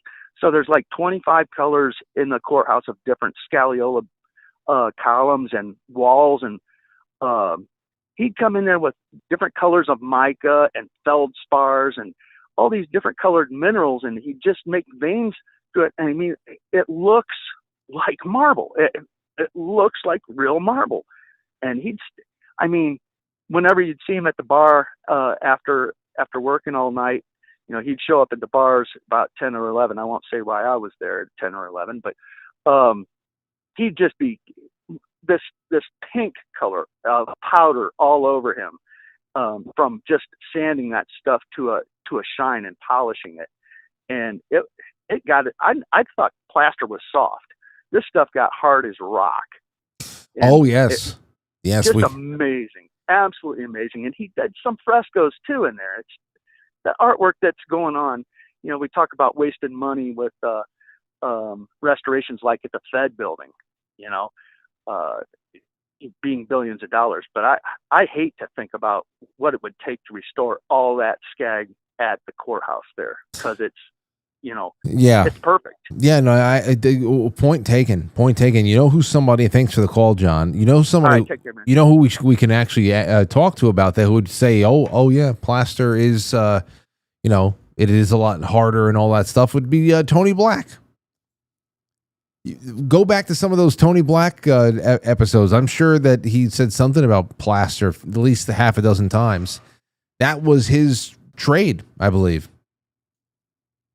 That was his trade with the plaster, and that was a big part of it. Let's see, David, you're on the air. Go ahead. Hey, Frank, give me just a second to kill the stream. Okay.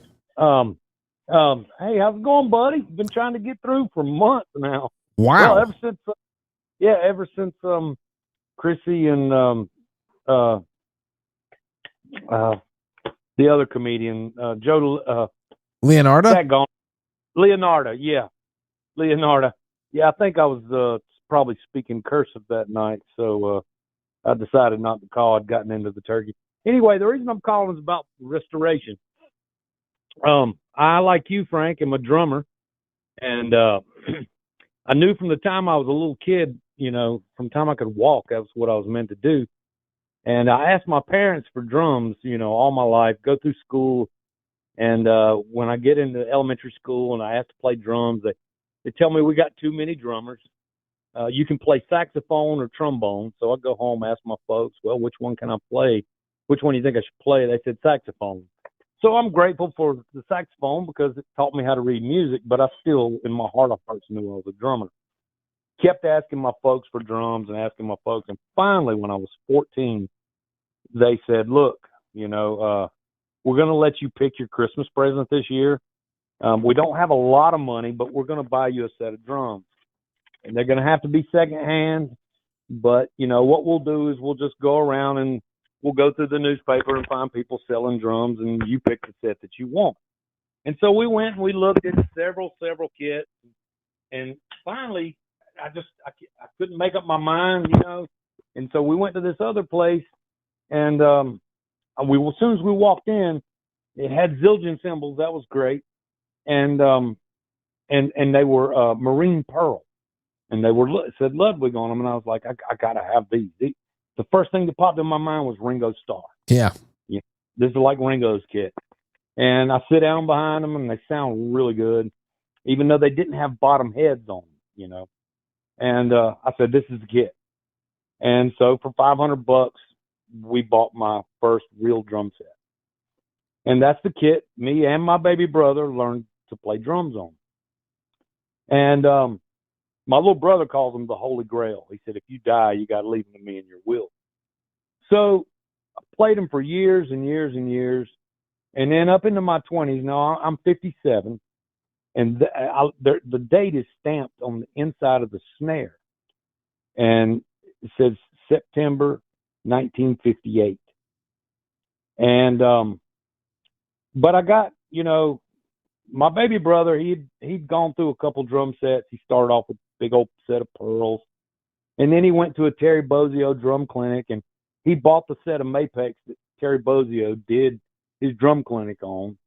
And then he wound up selling those and buying a set of Beechwood Yamahas.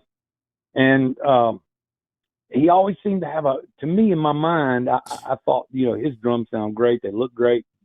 At least the last two sets he had. Okay. So I got to buy me a new set. So I decided to be different, and I went out and I bought a new set, but I bought a jazz kit that was made of birch. And I quit playing the Ludwigs. I sort of just stored them away. Okay, so let's get to the restoration part of the story here. Go ahead. Years ago, my buddy Mark calls me up and he says, "Hey man, what did you do with those Ludwigs?" And I said, "They're at my mom's house in storage." And he said, "You're kidding." I said, "No." He said, "Well, listen, man, I'm getting ready to start a drum restoration company. I want to get into that. Would you mind if I used your drums to restore and go take a look at them?" I said, "No, But the wraps were starting to come unglued, and he took those things and he restored them and put original hardware on them, and he ran the stamps on all of them, the serial numbers on the stamps, and he said, listen, this kit was sold together. It's all one kit. And I want you to know, he started telling me about what I had. I had no idea what I had. And he said, man, they sound so good. And he put new heads, fronts and backs. He totally made them look brand new. So do you have a picture of it you can send to the show? I will. I'll send them. I'll have to, if you can give me a phone number or something, I can text it to you. I'll text it to you. Or I can try to send it to you in an email. Yeah, send it to Frank at quitefrankly.tv. I'd like to see a before and after. That's really the point of it. You have a classic Ludwig kit that got restored. Well, I don't have a before, but I do have an after of them out there in my sunroom. That's fine. But what I wanted to tell you was, he told me, he said, Dave, he said, this is the kit. These are not actually Ludwigs. They're WFLs. And I said, well, what is that? He said, well, during World War II, Ludwig lost the name rights to Ludwig for a period of time to help fund the war. And Kahn actually got the name. And after some legal wrangling, they finally got it back years later. But during that time, they had to sell Ludwig drums under the name WFL. And that just stands for William Frederick Ludwig. They're still Ludwigs, but they're just called WFLs, and they're worth more money than regular Ludwigs. So you have a wartime. You have a wartime set. Right. And it's Cool. actually they're called super classics, and it's the exact same kit that Buddy Rich played. It is a Buddy Rich kit. And he said they're made of mahogany, and the snare drum alone is he said, I had people when I was posting it on my website, and I want to plug his drum company because he builds his own custom drums now. It's Mac Drum Company, and I guess you can find him on Facebook. I'm not exactly sure. He does have a website too, but Okay, I don't David. know. Well, listen, you send me the pictures. I love to hear it. It's an interesting origin story of the kit, and of course, it would mean a lot more if people can actually hear it in action. So, start yourself a YouTube and start jamming and record yourself. You'd be surprised how many people are out there who are just want to sit back and hear old kits perform, even in just very casual jam sessions. So that's what I would say for you. But I definitely send the pictures to Frank at quitefrankly.tv. I'd love to take a look at it. All right. Will do, and they sound pussy good, bro. I mean, they sound wonderful. Well, good. Either send a picture and maybe even prop up your phone and take 60 seconds of you doing some rudiments. I'd love to hear it. Okay, brother. All right, man. Thank you. Bye. There you go. See, I didn't even know that. So I got a little bit of history. I have a Ludwig set. It's a real piece of crap, but I didn't care. My cousin was getting rid of it at that point, and I was looking for a piece of junk, anything that I can take for free from somebody, so I can bring it to my basement, set it up, and put some low volume mesh heads on everything. I had an aerial tom I wanted to put up there from my first set. I kept that one. It was the last piece of my big Tama Rockstar. And then this other one came with a couple of whatchamacallits. No, it came with one floor tom, but I put all mesh heads on it. The low volume ones, so I can, and of course the low volume cymbals and all that stuff. So whenever I'm home, I can work on something that's not just practice pads. And so I can say I have a Ludwig. I have a Ludwig. I have one, man. All right. So if you got any kind of junkyard treasures you want to talk about and that you went and you restored and you brought to life, and some semblance of original glory or even full original glory, I want to hear about it. Email me at frank@quitefrankly.tv. I also made a mistake before, and I told you that the Keto Brainz code is win frankly. It was frankly win. FRANKLYWIN. Frankly win. Apparently, a couple of you have already reached out to Molly with the wrong code. That was my fault. I'm sure she's going to take care of you. She also says, don't worry, we can add an extra day to this. So we will not do the raffle until Wednesday because I screwed up I've already screwed up. So frankly, win, all one word, is 10% off, but it's just going to get you into the raffle for over $300 worth of product that we're going to give away on Wednesday now because I messed everything up. Go to ketobrainz.com and love them down because they love us down over here, and it's good stuff. Dan Schumann in the chat room just tried his samples out. I saw him talking about it before the show started. He said it's the real deal. His brain's on fire. Not literally, but in the best way possible. All right, it's time to do book club. Thank you guys for hanging out tonight. We had a little bit of fun. Tomorrow I'm going to see what's going on. I know that there's some news we got to get around to, and some of it is interesting. Some of it is weird. And your lines, the lines will be open for you guys all the way because starting on Wednesday, we got guests all throughout the week, and then a fun night of something that is planned for us on Saturday. So we're pulling overtime this week, and also tomorrow is the beginning of Extra Innings. Extra Innings. It's going to be fantastic. Thank you guys, one and all. Let me make sure I didn't miss anybody. Jay Britt says, don't forget King's premiere. Oh, damn, you're right. You're right. Hold on. Hold on. Where the hell am I liked? Dashboard. Everything gets moved around. Give me a moment. Give me a moment. Let me just go to King's channel. How's that sound? All right. King 40. Where the hell is he? Where is it? King, where are you? Hold on a second. He sent it to me. All right, what I'm going to do is I'm going to add this to the interesting shite playlist. That's what I'll do. So I can go there. Hold on. Interesting. Here you go. This is the official. This is from King 40. Get dressed, you're going. And it's crazy because I asked him, I said, did Anthony do the vocals for you?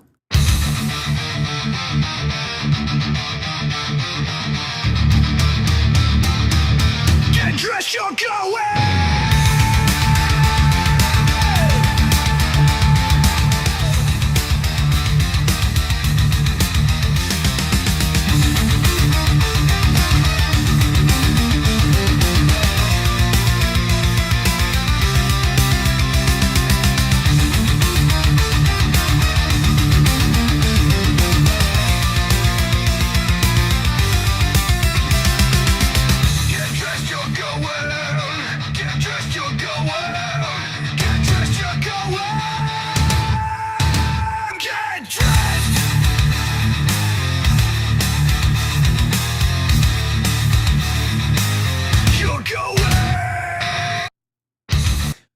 It's Anthony's voice. I told him that's spooky. It's spooky. The fact that the voice it generated sounds just like Anthony is spooky. I was about to call Anthony and say, when did you collaborate with King? But yes, they of course is going to be chock full of John Travolta and John Gotti. It's an instant hit. Instant hit. So I hope that you guys enjoy that. That'll end up on everybody's Spotify playlists. Because, of course, mine is gone. But thank you so much, King, for that. Car Guys New England says, Frank, how is your project going with your car? My wife and I have matching Lincoln Town Car lowriders, been restoring both cars and put lowrider hydraulics in both. I'm still working on my Chevy Caprice Classic Hopper. That was in the video I sent you. It's going. It's going slowly but surely. Slowly but surely. Because, of course, I only have been able to do this because I'm working through a friend who's very good at what he does, and he takes satisfaction in helping. And so, you know, I don't have that kind of money to just go balls to the wall. So I knew that this was going to be a project. So every month or so, I get the car back. I take some new notes, send it back. Something has to be tweaked. There's a little bit of oil coming out of here, replacing a gasket. It's all right because after a little bit of time where I actually enjoy it, it will definitely be able to get flipped, and it'll be really good. But I want to enjoy it for a while, and whenever that comes to be, I'll let people know a little bit more. For now, if you are a monthly sponsor, we talk about this stuff on Sunday streams and all that because it's just whatever. Anyway, Kobe Shumway, thank you so much over there on YouTube. I appreciate you all so much. It's been great hanging with you this evening. Awoken says, good evening from Manitoba, Canada. I don't get a chance to catch you live often, so I got to leave something when I do, and I appreciate you more than you know. Thank you. And to the Sentinel, says, I had classic rock playing on the radio this past weekend. I must have heard the outfields. I just want to use your love 1,000 times, but I noticed some fancy drumming. You should check it out. We also played 2 rounds of Clue. Molly already won them both. I haven't played Clue in a long time, but I noticed that Clue, the movie, is going to be at the Alamo Drafthouse in September. I might have to go. Spent the day with our granddaughter today, setting up a group of 145-inch dominoes just to watch them fall. We had several build fails, but she was game to see it through. Enjoy summer. School starts here next week. Yes, enjoying it all along the way. And yeah, that's all I got. Interesting, good drumming in songs that kind of go like under the radar. Good drumming in songs, like even things like Europe, Final Countdown. There's a really good drum solo / lick in there right before the solo. I was listening to this the other day. I said, that's pretty damn good. That's a good lick right there. Hold on. Wait. Where is it?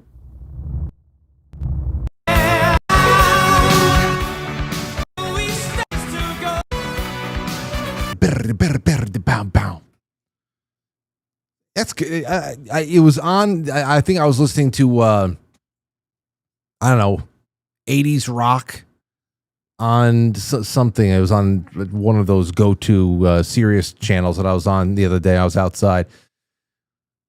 I was like, that's a good point. I got to credit where credit's due. Anyway, I hope you guys have a good night. I'll see you tomorrow. Thank you so much. Book club's about to begin.